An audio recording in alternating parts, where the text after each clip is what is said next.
Hi everyone, this is Ken Appenstall. Just wanted to have a little conversation about something that came up last night before the board meeting.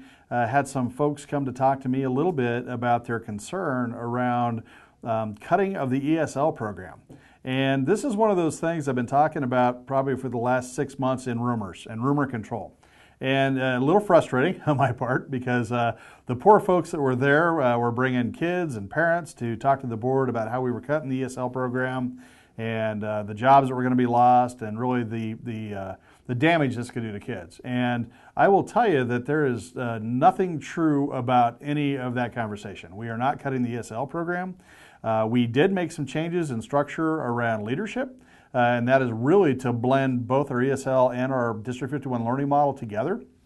And so that part we are working on. We're actually going to have a meeting with Lee Grosso and Irene Allman to sit down this week to talk about where the holes are as far as really the leadership component around that. And going into this model, I had said in January, we knew after we got people hired, we're going to have to look at it and make sure we had all the gaps and holes filled.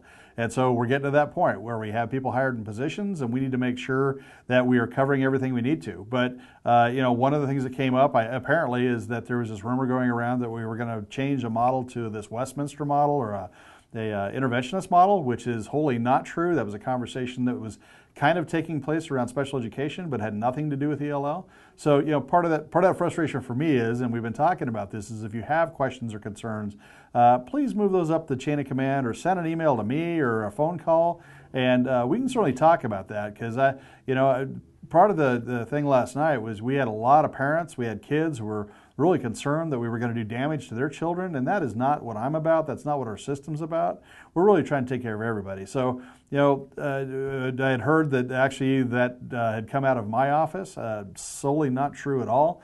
I'm not sure where that's coming from, but we're going to work on finding that out so we can address that kind of rhetoric and incorrect communication. So we need to do that. And that really is us being transparent to all of you and to our community. And it really doesn't help when people do that kind of damage. Another one we have coming up is Connie Robbins Brady is actually leaving. And we are going to fill that position. We are not doing away with that position. In fact, we're not cutting any of these positions. We're changing some structures around. We're changing coaching structures around. It wasn't a RIF situation. So if people have a 10-year teaching license in our system, we're working to find them teaching positions. They're applying out there to get those jobs.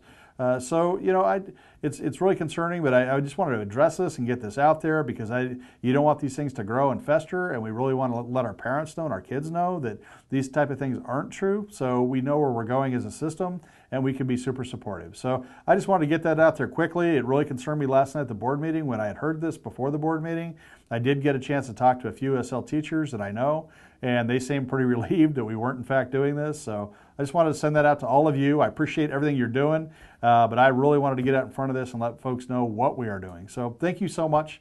Have a good rest of your week, and we'll talk to you soon. Thanks.